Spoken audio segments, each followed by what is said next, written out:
নবী আল্লাহর কাবা তওয়াফ করেন, হযরত ওমর পিছনে পিছনে করেন, আল্লাহ নবী রুকনে ইয়ামানি টপ করেন, হযরত ওমর টপ করেন, আল্লাহ নবী হাজরা সুওয়াদের কাছে গেলেন, হযরত ওমর টপকে গেলেন। ও যুবকের হাজরা সুওয়াদের ঠোঁট লাগানো লাগবে না, কাছে যাওয়া লাগবে না, যত দূর থেকে দেখতে পাবেন আগুল গুরুকে মারিয়ে দেন, আগুল গুরুকে আগিয়ে দেন। বিসমিল্লাহে আল্লাহু আকবার ওয়া লিল্লাহিল হামদ, বিসমিল্লাহে আল্লাহু আকবার ওয়া লিল্লাহিল হামদ। ইশারা করে চুমা খাবেন, চুমা হয়ে যাবে কোন কোন সুবহান আল্লাহ। নবী হযরত সুওয়াদের ফোন করেন, হযরত ওমর ফোন করেন, আল্লাহ নবী মাকামে মুলতাজিম, মাকামে মুলতাজিম, মাকামে মুলতাজিম আল্লাহ পাকের কাবা শরীফের দরওয়াজা টপ করেন, হযরত ওমর টপ করেন, আল্লাহ নবী মাকামে ইব্রাহিম টপ করেন, হযরত ওমর দাঁড়িয়ে গেলেন, আল্লাহ নবী ডাক দিয়ে দেন, আল্লাহ নবী ডেকে নিলেন। ও বাবা জওয়ান কি জন্য দাঁড়িয়ে গেলেন? আমি নবী আমার পিছনে পিছনে আসেন, আমি নবী আমার সাথে সাথে আসেন। ইয়া রাসূলুল্লাহ হাবিবাল্লাহ, ইয়া রাসূলুল্লাহ হাবিবাল্লাহ, আল্লাহ পাকের নবী হুজুর আপনি মাফ করুন, গুস্তাখিটা ক্ষমা করুন। আমি ওমরের মনটা জানে, আমি ওমরের মনটা চাই। এই জায়গায় দাঁড়িয়ে দাঁড়িয়ে 2 রাকাত নামাজ পড়ো। আল্লাহ নবী জানিয়ে দেন, ও বাবা জি ওমর, ও বাবা জি ওমর রাদিয়াল্লাহু তাআলা আল্লাহ পাকের হুকুম হয় না। ইয়া রাসূলুল্লাহ হাবিবাল্লাহ, হুজুর আমার মনটা জানে, হুজুর আমার মনটা চাই। আল্লাহ নবী জানিয়ে দেন, আল্লাহ পাকের হুকুম হয় না। ও যুবক বারবার যখন বলে আল্লাহ পাকের তরফ থেকে কুরআন নাযিল হয়ে গেল, ওয়াত্তাকিযু মিন মাকাম ইব্রাহিম মুসাল্লা। আল্লাহ নবী সাহাবাদের লেওয়াজ করেন।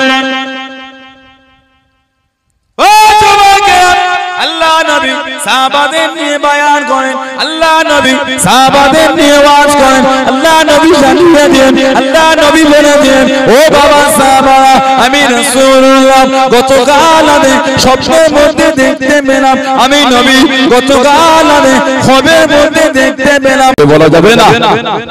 আল্লাহ হাজীদের জিজ্ঞাসা করবেন কাবা শরীফকে 7 বার তওয়াফের পরে মাকাম ইব্রাহিমের কাছে গিয়ে 2 রাকাত নামাজ পড়তে হয়। ওই নামাজটাকে বলে ওয়াজিবুত তওয়াফ। ওয়াজিবুত তওয়াফ কাবা শরীফের তওয়াফ, এই তওয়াফের ওয়াজিব নামাজ 2 রাকাত পড়তে হবে। এই নামাজটা আল্লাহ দিয়েছেন, ওমর ফারুক আশা করেছে, আল্লাহ আয়াত নাযিল করেছে। জোরে বলে কিতাব এসেছে, ওমর ফারুক আশা করেছে আল্লাহ কোরআন শরীফের 6 থেকে 20টা আয়াত আল্লাহ পাক নাযিল করেছেন। জোরে বলুন, আর জোরে বলা যাবে না। 6 থেকে 20টা আয়াত আল্লাহ দিয়েছেন। সেই হযরত ওমর রাদিয়াল্লাহু তাআলা নবী সাহাবাদের নিয়ে বসে ওয়াজ করতেন, বাবা গতকাল রাতে আমি নবী স্বপ্নে খবে দেখলাম, আমাকে একটা পাত্রতে দুধ দেয়া হলো, দুধ আমি নবী পান করছি দুধটা, দুধের মধ্যে এত ফেনা ছিল, ফেনা আমি নবী দুধটা পান করে হযরত ওমরকে দিলাম। ওমর সাহাবারা জিজ্ঞাসা করলে হুজুর হযরত ওমর ফারুককে কি দিলে? নবী বললেন আল ইলমা, আল ইলমা, আমি নবী আমার ওমরকে ইলম দিলাম, ইলম। জোরে বলে আর জোরে বলা গেল না। ইসলাম জাহানের দ্বিতীয় খলিফা, জাহান্নামের কীট ওয়াসিম রেজভী বলছে ওমর ফারুক নাকি কোরআন শরীফে 26টা আয়াত নাকি বাড়িয়েছে। নাউজুবিল্লাহ বলবেন না, আস্তাগফিরুল্লাহ বলবেন না। 3 নম্বর নাম নেন হযরত ওসমান রাদিয়াল্লাহু তাআলা আনহু, ইসলাম জাহানের তৃতীয় খলিফা। গোটা পৃথিবীর মধ্যে একটা কি আল্লাহ যত নবী পাঠিয়েছেন কোন একজন নবীর 2টো মেয়েকে একজন বিয়ে করেছেন, গোটা পৃথিবীর মধ্যে উনি একা। আল্লাহ যত নবী পাঠিয়েছেন কোন একজন নবী 2টো মেয়ে একজনের নসিবে আসেন, একজনই পেয়েছেন, ওটা হলেন হযরত ওসমান। জোরে বলেন, আর জোরে বলা যাবে না। গোটা পৃথিবীর মধ্যে একটা 1.5 লক্ষ সাহাবার মধ্যে শুধু নয়, গোটা পৃথিবীর মধ্যে একটা নবীর দুটো মেয়েকে বিয়ে করেছে। একজনের সাথে নবী বিয়ে দিলেন, ইন্তেকাল হয়ে গেল। আরেকজনের সঙ্গে দিলেন, তিনিও ইন্তেকাল হয়ে গেলেন। এক বর্ণনা এসেছে, আল্লাহ রাসূল বলেছে, আল্লাহ যদি আমাকে 40টা মেয়ে দিতেন, 40টা আমি নবী আমার উসমানের সাথে বিয়ে দিতাম। আল্লাহ যদি ডেকে দিতেন, পরেরটার সাথে আবার বিয়ে দিতাম। আল্লাহ যদি তাকেও ডেকে দিতেন, তারপরেরটার সাথে আবার দিতাম। আল্লাহ পাক যদি তাকেও ডাকতেন, তারপরেরটার সাথে বিয়ে দিতাম। এই করে যদি আল্লাহ 40 জনকেই ডেকে দিতেন, আমি নবী একটা একটা করে 40 জনের সাথে উসমানের বিয়ে দিয়ে দিতাম। জোরে বলা যাবে না? আর জোরে বলা যাবে না? ইসলাম জাহানের তৃতীয় খলিফা নবী পাক এত ভালোবাসতেন, আল্লাহু আকবার কবীরা। দ্বীনের জন্য যে খিদমত, দ্বীনের জন্য যে দান, আল্লাহু আকবার কবীরা। হিজরত করলেন, হিজরত মদিনা শরীফে মাত্র একটাই মিষ্টি কুয়া, নাম কি? বীরে রুমা। রুমা ইহুদির কবজায় ছিল। হিজরত করেই কিন্তু নবী পাক মদিনা শরীফে ঢোকেন। মদিনা শরীফের বাইরে কিছুদিন ছিলেন। মদিনা শরীফের অবস্থানটা দেখলে সব সাহাবারা যাচ্ছে, হুজুর আমার ঘরে ওঠেন, আমার ঘরে চলেন, আমার ঘরে ওঠেন। না না না, এই আমার উটটা ছেড়ে দিচ্ছি, যার বাড়ির সামনে উঠবে তার বাড়িতে উঠবো। যদি বলো, নবী পাকের একটা সাহাবী ছিলেন হযরত সালমান ফারসি, নাম শুনেছেন? হযরত সালমান ফারসি রাদিয়াল্লাহু তাআলা আনহু। ওনার আব্বা ছিলেন মাজুসি, অগ্নি পূজারী। হযরত সালমান ফারসি বাপ বেটায় ঝগড়া হয়ে গেল। হক খুঁজতে হবে, হক সত্য খুঁজতে খুঁজতে খুঁজতে খুঁজতে একটা আহলে কিতাবের সন্নিধ্য, আহলে কিতাব খিদমত করছে। তিনি ইন্তেকাল হবার আগে বলেন, সালমান আমার যাওয়ার সময় হয়ে গেছে, আমার চোখে হক লোক কাউকে দেখতে পাচ্ছি না। এক কাজ করো, আমি মারা যাওয়ার পরে অমুক জায়গায় যাবে, ওখানে একজন হক আছে, ওনার সান্নিধ্য নেবে, সে তোমাকে হক বলে দেবে। ইন্তেকাল হলে আহলে কিতাব পাদ্রী রাসূলের সাহাবী হযরত সালমান ফারসি রাদিয়াল্লাহু তাআলা টুক টুক টুক টুক করে সেখানে গেলেন, খিদমত করেন। তিনিও একটা রেখে বলে, সালমান বাবা আমার চলে যাওয়ার সময় হয়ে গেছে, হক লোক কাউকে দেখতে পাচ্ছি না, এক কাজ করো, ইয়াসরিব বা ইয়াসরাবে চলে যাও। ইয়াসরিব বা ইয়াসরাব মদিনা শরীফের পুরাতন নাম। মদিনা শরীফের পুরাতন নাম। যাও, আখেরি নবীর আসার সময় হয়ে গেছে, ওনার সান্নিধ্য লাভ, হক পেয়ে যাবে। সালমান ফারসি রাদিয়াল্লাহু তাআলা বললেন, আমি আখির নবী কিভাবে চিনব? সিম্পটম তো কিছু বলেন, তিনটে নমুনা বলেছিলেন। 1 নম্বর সাদকা দেবে, গ্রহণ করবে। 2 নম্বর হাদিয়া দেবে, গ্রহণ করবে। 3 নম্বর এই দুই কাঁধের মাঝখানে মোহর নবুয়তের একটা চিহ্ন দেখতে পাবে। আহলে কিতাব মারা গেল, সালমান ফারসি টুক টুক টুক টুক করে ইয়াসরিব বা ইয়াসরাবে যাচ্ছে। রাস্তায় উনাকে একা পেয়ে বড় একটা কাফেলা উনাকে গোলাম করে নিল। গোলাম ঝড় করে কাঁদছে, আল্লাহ গোলাম হয়েছে, আমার দুঃখ নাই, কষ্ট নাই, তবে বিক্রি যেন ইয়াসরিবেই হয়। গোলাম হয়েও ইয়াসরিবে বিক্রি হলে আপনার হাবিব এলে হাবিবকে তো দেখতে পাবো। জোরে বলে, আর জোরে বললেন না। ফুরফুরা শরীফে আপনারা যেতে মাসে 1-2 বার পারেন আর না পারেন, ফুরফুরা শরীফে যেতে পারেন আর না পারেন, দোকানটা যদি কলাঘাটে করতে পেরেছে, দোকান যদি কলাঘাটে করতে পেরেছে, মাসে 10-15 বার ফুরফুরা শরীফের হুজুরদের সাথে মোলাকাত হবে। কথা ঠিক বলছি না ভুল বলছি? আমার দিকে তাকান, আমি চা খাবো না। যাওয়া আসার পথে কলাঘাট দেখা হবে না, ফুরফুরা করে যেতে পারেন আর না পারেন, দেখাটা কিন্তু হুজুরদের সাথে হবে। সালমান ফারসি কাঁদছে, আল্লাহ আমি গোলাম হয়েছি কষ্ট নেই, তবে বিক্রি যেন ইয়াসরিবে হয়, আপনার বন্ধু এলে বন্ধুকে তো দেখতে পাবো। জোরে বলে সালমান ফারসিকে বিক্রি করলো ইয়াসরিব মদিনা শরীফে, খাজুরের বাগান দেখভাল করে, খাজুরের বাগান। সালমান ফারসি বলে 1 তারিখে খাজুরের বাগানে শরীরে হাওয়া লাগছে, হাওয়া চাদরটা নড়ছে, মনে মনে কি যেন একটা আনন্দ হচ্ছে, আনন্দ। কানে একটা আওয়াজ ভেসে আসছে, তালা আল বদরু আলাইনা মিন সানিয়াতুল বিদাই ওয়াজাবা শুকরু আলাইনা মাদআ লিল্লাহি দাই। জোরে বলে, আর জোরে বলা যাবে না? হযরত সালমান ফারসি ছুটে ছুটে চলে গেলেন, ও চলে গেলেন, আল্লাহ নবীর কাছেতে পৌঁছে গেলেন, আল্লাহ নবীর পাশেতে চলে গেলেন। মদিনা শরীফের যুবকেরা, মদিনা শরীফের তরুণেরা, মদিনা শরীফের মহিলারা, মদিনা শরীফের বাচ্চারা আল্লাহ নবীকে চতুর্দিক থেকে ঘিরে আল বদরু আলাইনা মিন সানিয়াতুল বিদাই ওয়াজাবা শুকরু আলাইনা মাদআ লিল্লাহি দাই। আল্লাহ নবীকে নিয়ে পড়ে ও চলে আল্লাহ নবী জিজ্ঞাসা করলেন, আল্লাহ নবী কি বলবেন? ও মদিনা শরীফের মানুষেরা, তোমরা কি সারা জীবন আমাকে এইভাবে ভালোবাসা দেবে? তোমরা কি সারা জীবন আমাকে এইভাবে গান করে রাখবে? এইভাবে কি ভালোবাসা দেবে? ও যুবক, আল্লাহ নবীকে জানিয়ে দেন, ওগো নবী চিন্তা করবেন না, ওগো নবী চিন্তা করবেন না। ইয়া রাসূলুল্লাহ হাবিবাল্লাহ, ইয়া রাসূলুল্লাহ হাবিবাল্লাহ, ওগো নবী চিন্তা করবেন না। শরীরের মধ্যে এক ফোঁটা রক্ত যাতে মদিনা শরীফের জমিনে অপমান হতে আপনাকে দেব না। জোরে বলুন সুবহান, আর একটু জোরে বলুন সুবহান। যতদিন শরীরে এক ফোঁটা রক্ত থাকবে মদিনা শরীফে আপনি অপমান হবেন না, অপমান হয়ে যেত। নবী পাক খুশি হয়ে গেলেন।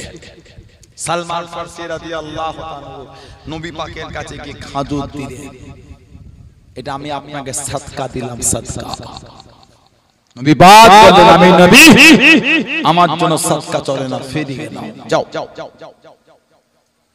আবার নবীর কাছে যখন গেলেন, খাজুর নিয়ে, এটা আমি আপনাকে হাদিয়া দিলাম। আল্লাহ রাসূল কবুল করলেন, নিজে নিলেন, সাহাবাদের মধ্যে তাকসীম করলেন। জোরে বলুন, আর জোরে বলা যাবে না?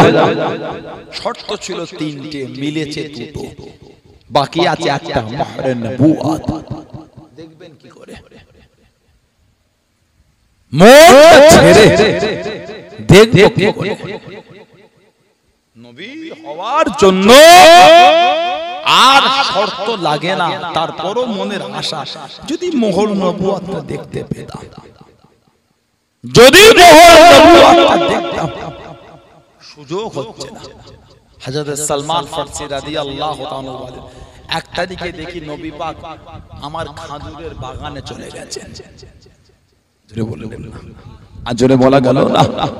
নবী পাকের নূরের বাদান শরীফের জুব্বা নয়, একটা রুমাল আছে, রুমাল, চাদর, যেটা নবী পাক কাঁধের উপর থেকে না রেখেছে, ঠিক মোহর নবুয়তের উপর চাপা, হালকা হালকা হাওয়া চলছে, চাদরটা নড়ছে। সালমান ফারসি বলতে, আমি পিছনে চলে গেলাম, আল্লাহ হাওয়া যদি জোরে হতো চাদরটা সরে যেত, আল্লাহ হাওয়া যদি জোরে হতো চাদরটা সরে যেত। মোহর নবুয়ত ফাঁকা দেখলেই আশাটা মিটতো। ফাআলকা রিদা, ফাআলকা রিদা, উনার এই মনের কথাটা আল্লাহ আর নবীর পাকের কাছে খোলাসা করে দিলেন।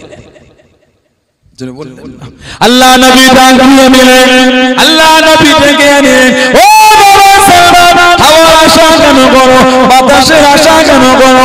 আল্লাহ নবী চাদরটা নিজে থেকে শুনে দিলেন, আল্লাহ নবী চাদরটা নিজে থেকে শুনে দিলেন। হযরত সালমান রাদিয়াল্লাহু তাআলা আল্লাহ নবী শুনে দিলেন, ও বাবা সালমান, হাওয়া আশা কেন করো বাতাসের আশা কেন করো উনসুর মা উমির তাবি উনসুর মা উমির তাবি উনসুর মা উমির তাবি নজরা ইয়ানসুরু মানে দেখা উনসুর মা উমির তাবি ও বাবা সালমান দেখো দেখো দেখো দেখো যেটা তুমি আশা করছিলে যেটা তুমি চিন্তা করছিলে ও বাবা সালমান হাওয়ার আশা কেন করো বাতাসের আশা কেন করো আল্লাহ নবী নিজের থেকে চাদরখানা খুলে হযরত সালমান রাদিয়াল্লাহু তাআলা থেকে ছুঁড়ে দিয়েছে উনসুর মা উমির তাবি হযরত সালমান রাদিয়াল্লাহু তাআলা আল্লাহ নবীর কাছে টুক টুক টুক টুক করে নিয়ে গিয়ে আল্লাহ নবীকে পিছন দিকে জড়িয়ে ধরে আল্লাহ নবীর মোহরে ছোট দ্বারা চুমা দিলেন বলুন সুবহান আর একটু জোরে বলুন সুবহান উনি দাঁড়িয়ে চিন্তা করছে আল্লাহ হাওয়াটা যদি জোরে হয় তো চাদরটা সরে যায় আমি দেখব নবী পাক নিজেই খুলে দিয়ে ছুঁড়ে দিলেন সালমান হাওয়ার আশা করতে হবে না উনজুর মা উমির তাবি যেটা ইরাদা করেছো দেখো আল্লাহ নবী হিজরা শরীফের পরে মদিনা শরীফের মিষ্টি কুয়ার পানি ছিল একটা বীরে রুমা ইহুদির কবজায় ছিল সাহাবারা গেলে পানি দিত না পানি দিলে অনেক টাকা নিত টাকা নবী পাক নবাবে শরীফে বসে গেলেন কেউ আছো বাবা বীরের রুমাটা কিনবে যে বীরের রুমাটা কিনে আজাদ করে দেবে সেজন্য নিজের জান্নাতটা দুনিয়া থেকে কিনে নিল উসমান ইবনে আফফান দাঁড়িয়ে গেলেন ইয়া রাসূলুল্লাহ হাবিবাল্লাহ হুজুর আমি কিনবো আল্লাহ নবী মাঝে মাঝে বলতেন আমার একটাই সাহাবী দুনিয়া থেকে দুবার জান্নাতটা কিনে ফেলেছে আমার একটাই সাহাবী দুনিয়া থেকে দুবার জান্নাত কিনেছে ওটা হলো আমার উসমান ইবনে আফফান জোরে বললেন আর জোরে বললেন না কে হযরত উসমান আল্লাহ নবী মাঝে মাঝে জামাকে বলতেন উসমান কানা রাফিকি ফিল জান্নাত জোরে বলেন উসমান কানা রাফিকি ফিল জান্নাত তুমি হচ্ছো আমার আল্লাহর দয়া জান্নাতের বন্ধু এই জাহান্নাম আর কি ওয়াসিম রেজভি উসমান ইবনে আফফান হুজুরের নাম ধরে বলে 26টা আয়াত নাকি বেরিয়েছে বলছে নাউজুবিল্লাহ বললেন না আল্লাহ ফিতনা থেকে আমাদের হেফাজত করে বলুন আমিন জোরে বলেন আল্লাহ আল্লাহ পাক এই ফিতনাবাজদের হাত থেকে আল্লাহ আমাদের সকলকে রক্ষা করে বলুন আমিন জোরে বলেন আল্লাহুম্মা আমার ভাইরা বাপদাদেরা ছেলেরা যুবকেরা মুরব্বিরা আখিরে জামানা ভালো হয় যা তার পাল্লায় পড়ে ছুটবেন না শরীয়তের ঘরে এসেছেন কোরআনের ঘরে এসেছেন আদর্শ আখলাক চরিত্র সেইভাবে তৈরি করে কথা বলে দিনে দিনে দিনে দিনে যেভাবে ইসলামের উপর চতুর্দিক থেকে নোংরা ভাষায় আক্রমণ কোরআন শরীফকে যেভাবে আক্রমণ আল্লাহ আমাদের হেফাজত করে বলেন আমিন জোরে বলেন আল্লাহুম্মা আমিন একটু দরুদ শরীফ আল্লাহুম্মা ওহ কটা বাজে গো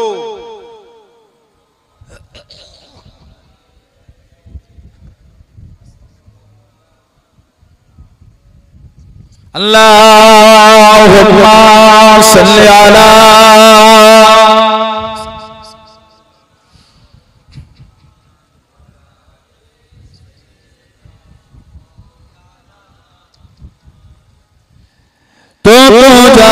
मनो को जा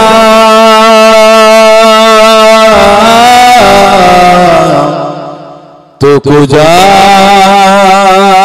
मनो को जा तो को जा मनो को जा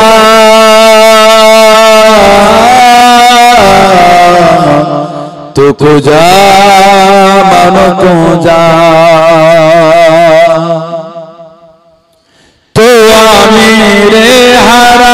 में फकीर आज़म तो मेरे हरम में फकीर आज़म तेरे गुण और इल्म में तलब भी तलब तेरे गुण और इल्म में तलब भी तलब तो अता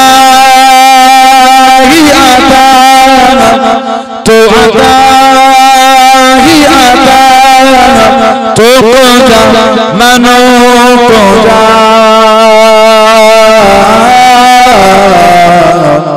तू को जा मनो को जा तू को जा मनो को जा तू को जा मनो को जा इल्हाम है जामा तेरा इल्हाम है जामा तेरा कुरआन इमाम है तेरा कुरआन इमाम है तेरा मेराज तेरा अर्श पर मेराज तेरा अर्श पर या रहमतल आलमीन तू को जा मनो को जा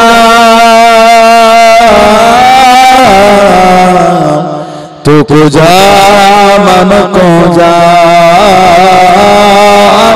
तू को जा मनो को जा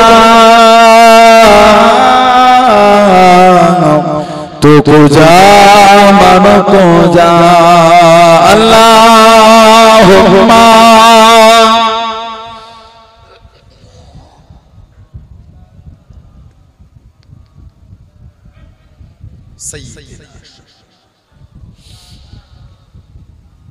खैरुल बशर रुतबा तेरा खैरुल बशर रुतबा तेरा आवाज़े हक खुतबा तेरा आवाज़े हक खुतबा तेरा आफाक तेरा शावाए आफाक तेरा शावाए साई से जिब्रील ले या रहमतल आलमीन तू को जा मनो को जा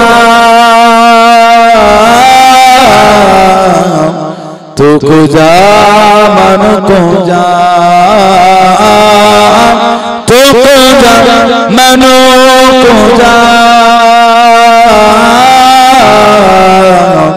तू को जा मन को जा अल्लाहुम्मा सल्ली अला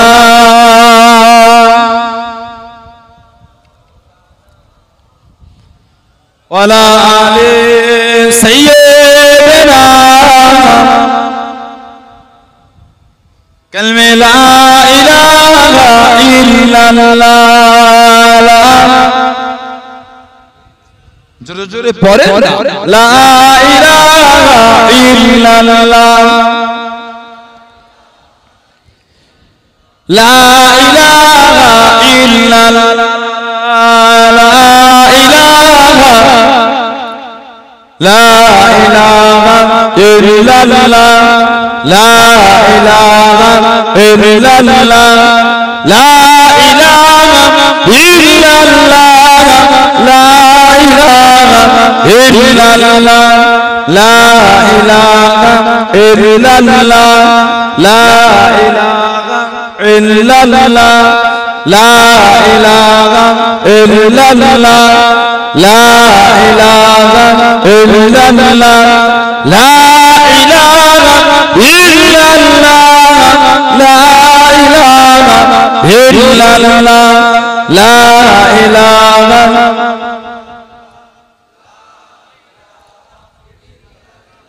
ला इलाहा इल्लल्लाह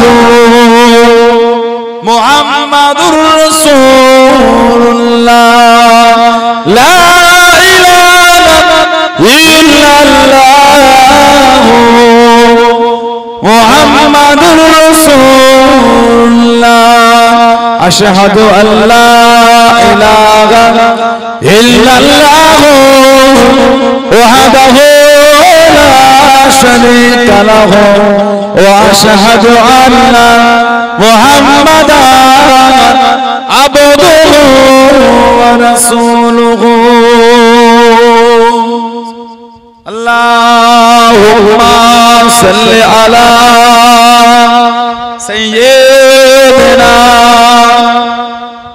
مولانا محمد وعلى آله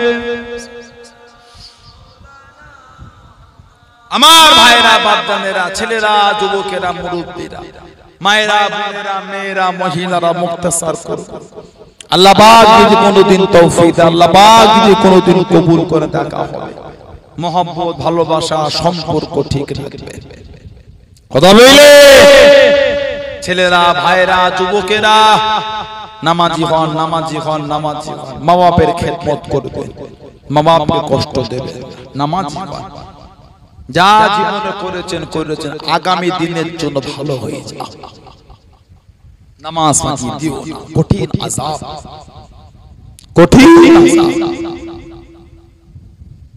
মায়েরা বোনেরা মেয়েরা মহিলারা নামাজি হন পর্দানশীল হন আল্লাহ আমার মা বোনদের দ্বারা নামাজকে কায়েম করিয়ে দেন সকলে বলেন আমিন আল্লাহ আমাদের প্রত্যেকের দ্বারা পাঁচ ওয়াক্ত নামাজকে আল্লাহ পাক কায়েম করিয়ে দেন সবাই বলেন আমিন জোরে বলেন আল্লাহুম্মা ছেলেরা ভাইরা যুবকেরা মুরব্বিরা দাদা হুজুর কিবলাকে মেনেছেন ফুরফুরা শরীফ আমাদের পীর ও মুর্শিদ দাদা পীর আবু বকর সিদ্দিক রাহমাতুল্লাহ আছে না নাই মোহাম্মত ঠিক রাখবেন কে মানে না মানে আমার তো টাকার দরকার আমি মানি দাদা হুজুর আমি মোহাম্মত করি আমি ভালোবাসি নীতিতে মজবুত থাকবেন আখিরি জামানা অনেক রকম ফিতনা ফাসাদ ফেচাং শুরু হয়ে